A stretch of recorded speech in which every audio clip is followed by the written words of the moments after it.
Sayyid Abu Muhammad Muhyiddin Shaykh Abdul Qadir Jilani Quddisa Sirrul Aziz, who said that my foot, my qadam is over the shoulder of each and every wali till the day of Qiyamah.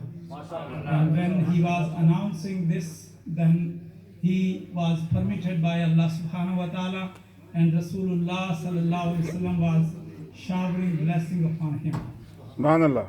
So may Allah subhanahu wa ta'ala strengthen us and give us tawfiq to commemorate these kind of majalis and mahafil.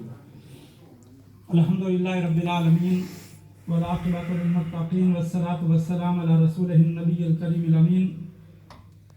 آج سرکار غوث اعظم سیدنا شیخ عبد القادر جیلانی کے سالانہ عرس کی محفل بعنوان 11ویں شریف انعقاد پذیر ہے. آج کی اس مبارک محفل میں شریک خواتین و حضرات مبارکباد کے مستحق ہیں جن کو باری تعالیٰ کا اذن ملا، مصطفیٰ کریم صلی اللہ علیہ وسلم کا پیغام ملا اور سرکار غوث اعظم کا اجازت نامہ حاصل ہوا. سبحان اللہ. ان کے طفیل ہم سب کو اور مجھ ناچیز کو بھی شرف حاضری نصیب ہوا. یہ محافل سنت الہیہ ہیں. اب میں اس کی ڈیٹیل میں نہیں جاؤں گا، وقت کو مختصر رکھتے ہوئے اپنے موضوع پر رہوں گا. صرف آپ کو عنوان دیتا جا رہا ہوں. قرآن مجید میں ان محافل کو سجایا بھی گیا ہے، بتایا بھی گیا ہے اور منایا بھی گیا ہے. اور سنت انبیاء ہیں. ہر نبی اپنی مجلس کے اندر نیکوں کا ذکر کرتا تھا، ان کے ذکر کو لازم کرنے کی تعلیم دیتا تھا، خود بھی ان کی مجلس میں جاتا تھا. جو اسے جاننا چاہے وہ سورہ کہف پڑھے کہ سیدنا موسیٰ علیہ السلام اور سیدنا یوشع بن نون حضرت خضر علیہ السلام کی ملاقات ہو گئے. اور اسی طرح سے یہ محافل صالحین کا اور اولیاء اکرام کا طریق ہیں. انہی کے نقش قدم پر چل کر ہم راہ حق میں استقامت حاصل کرتے ہیں. ان محافل میں شرکت اللہ تعالیٰ کی قربت، رحمت، مغفرت اور بخشش کا ذریعہ ہونے کے ساتھ ساتھ باہم ملاقات اور خبر گیری احوال کا ذریعہ ہوتی ہیں. ہوا ہے کہ باری تعالیٰ ان محافل کے منتظمین، ائمہ، معاونین اور کو اپنے کرم سے مالا مال فرمائے. آمین. جتنے شرکاء آئے ہیں یہ سرکار غوث اعظم کے منگتے اور سوالی بن کے آئے ہیں. اللہ تعالیٰ سب کی جھولیوں کو بھر کے بھیجے. آمین. سب کو مالا مال فرمائے. آمین.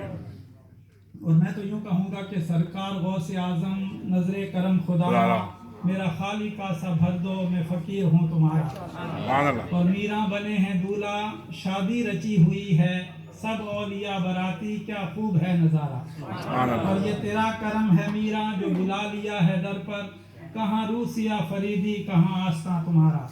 اور جھولی کو میری بھر دو ورنہ کہے گی دنیا، کیسے سخی کا منگتا پھرتا ہے مارا مارا.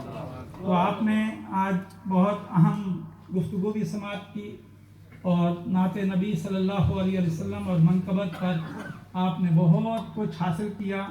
آئیے میں آپ کو، میرا موضوع ہے اخلاص، اور اخلاص کا نتیجہ ہے پوزیٹیوٹی. کیونکہ آج کے دور میں جو سب سے زیادہ ڈپریشن، پینک، انزائٹی آ چکی ہے وہ ناشکری کی وجہ سے ہے. ہر گھر ناشکری کی وجہ سے جو ہے وہ کھٹائی میں اور گھٹائی میں جا رہا ہے. اور یہ کرونا جیسی پینڈیمک بھی اللہ رب العزت کا عذاب ہوا کرتی ہیں، لیکن اہل محبت اور اہل طریقت اس میں بھی پوزیٹیوٹی دیکھتے ہیں کہ مالک نے پیغام بھیجا ہے کہ اس کی طرف متوجہ ہو جاؤ. تو لہذا جو سمجھدار ہیں فاتبروا یا اولی الابصار، عقل مندوں کے لیے جو ہے اس کے اندر بہت بڑا میسج ہے. یہ اس طرح کے واقعات جو ہوتے ہیں نافرمانوں کے لیے عبرت اور فرما برداروں کے لیے نصیحت ہوا کرتے ہیں. تو لہذا دو کلمات میرے ساتھ کہہ لیں تاکہ سرکار غوث پاک کی توجہ مزید ہمیں جو وہ حاصل ہو جائے. سارے تیار ہیں اس کے لیے. فارسی کے کلمات ہیں، بزرگوں کے کہے ہوئے ہیں، اور استغاثہ ہے بارگاہ سیدنا شیخ عبد القادر جیلانی میں. بولیے امداد کن، امداد کن، امداد کن، امداد کن، ہر رنج و غم آزاد کن، ہر رنج و غم آزاد کن، ہر دین و دنیا شاد کن، ہر دین و دنیا شاد کن، غوث اعظم دستگیر. یا غوث اعظم دستگیر. اب ہاتھ اٹھا کے کہیں گے امداد امداد کن امداد کن امداد کن. دو مرتبہ ملاپ کے ساتھ بہت سارے فرشتے بھی اس مجلس میں آئے ہیں، وہ بھی سرکار غوث اعظم کے ذکر میں شریک تھے اور سرکار غوث اعظم کا ترانہ اور ان کا نغمہ پڑھتے ہیں. تو بولیے امداد کن امداد کن امداد کن امداد کن. ہر رنج و غم آزاد کن، ہر رنج و غم آزاد کن. دین و دنیا شاد کن، در دین و دنیا شاد کن. غوث اعظم دستگیر، یا غوث اعظم دستگیر. امداد کن امداد کن، امداد کن امداد کن. ہر رنج و غم آزاد کن، ہر رنج و غم آزاد کن. دین و دنیا شاد کن، در دین و دنیا شاد کن. یا غوث اعظم دستگیر. یا غوث اعظم دستگیر. یہ دراصل ترجمہ ہے ربنا آتنا فی الدنیا حسنہ وفی الآخرۃ حسنہ وقنا عذاب النار، اور یہ ترجمہ سرکار غوث اعظم کی نسبت سے ہے. اور دوسرا یہ آپ نے اپنا وظیفہ بنا لینا ہے. دعا اس میں آپ جب بھی آپ دعا کریں اٹھتے بیٹھتے یہ بات کریں، الہی، ذرا پیار سے کہو نا، اللہ الہی. لیکن اللہ تعالیٰ سے پیارا تو کوئی بھی نہیں. سبحان اللہ. علیہ السلام کو بھی سب سے بڑھ کر اللہ سے پیار ہے، سبحان اللہ. غوث پاک کو بھی سب سے بڑھ کر اللہ سے پیار ہے. سبحان اللہ. ہر کسی کو سب سے بڑھ کر کس سے پیار ہے؟ اللہ سے. اللہ سے پیار ہے. تو بولیے الہی، الہی. دل سے آواز نکالیے، الہی، الہی. خیر گردانی، خیر گردانی. خیر گردانی، خیر گردانی. کے شاہ جیلانی، بحق شاہ جیلانی. الہی خیر گردانی، الہی خیر گردانی. کے شاہ جیلانی. بحق شاہ جیلانی. اس کا ترجمہ یہ ہے کہ یا اللہ میں تجھ سے خیر مانگتا ہوں بواسطہ سیدنا شیخ عبد القادر جیلانی. تو یہ آپ اسے وظیفہ بنا لیجیے. آئیے اب موضوع کی طرف بڑھتے ہیں. کسی بھی شخصیت پر گفتگو کرنے کے لیے 3 پہلوؤں پر گفتگو ہوتی ہے. مثلا الشیخ الحافظ القاری المقری زینت القرہ آپ کے امام قاری محمد امین چشتی صاحب، جب آپ ان کی شخصیت پر گفتگو کریں گے تو 3 چیزیں دیکھیں. نمبر 1 جمال، نمبر 2 کمال، اور نمبر 3 خصال. آصف صاحب بیٹھے ہیں، آپ کے چیئرمین ہیں اس مسجد کے، اور پوری ٹیم جو لنگر کی ہے اور جو لوگ اس میں خدمت کر رہے ہیں، جس شخصیت کو بھی آپ دیکھیں گے اس میں جمال خوبصورتی، کمال اس کی عظمت، اور خصال کہ اس کا کردار. اور یہ تینوں اللہ رب العزت کے رنگ ہیں، اللہ نے عطا کیے ہیں. اور اگر ہر کمال کا کمال دیکھنا ہو تو محمد الرسول اللہ صلی اللہ علیہ وسلم. ہر جمال کا جمال دیکھنا ہو تو مدنی تاجدار کے مکھڑے کو دیکھیں. اور ہر خصال، ہر سیرت کا، ہر اسوہ کا، ہر ایٹیکیٹس کا، ہر مینرز کا، ہر کنڈکٹ کا کمال دیکھنا ہو تو محمد الرسول اللہ صلی اللہ علیہ وسلم. اب آقا علیہ السلام اللہ رب العزت کے حکم اور اذن سے 63 برس اس دنیا میں گزار کر ہمیں رول ماڈل دے کر اللہ رب العزت کے حکم پر اس کی ملاقات کے لیے تشریف لے گئے. اور روحانی طور پر حضور علیہ السلام کا تصرف، حضور علیہ السلام کی توجہ، حضور علیہ السلام کی رحمت، حضور علیہ السلام کا کرم ساری کائنات کے اندر ہے.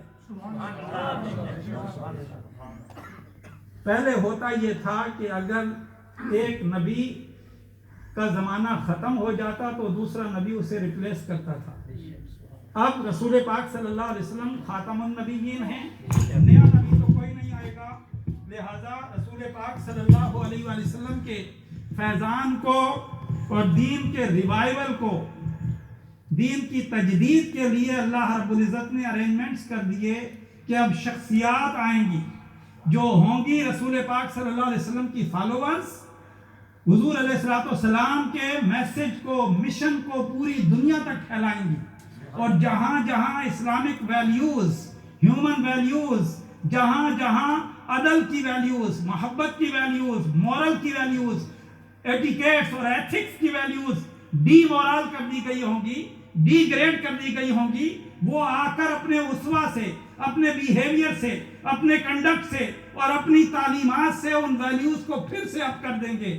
اسی کو تجدید کہتے ہیں، اسی کو ریوائیول کہتے ہیں. ان کی شخصیت رسول پاک صلی اللہ علیہ وسلم کی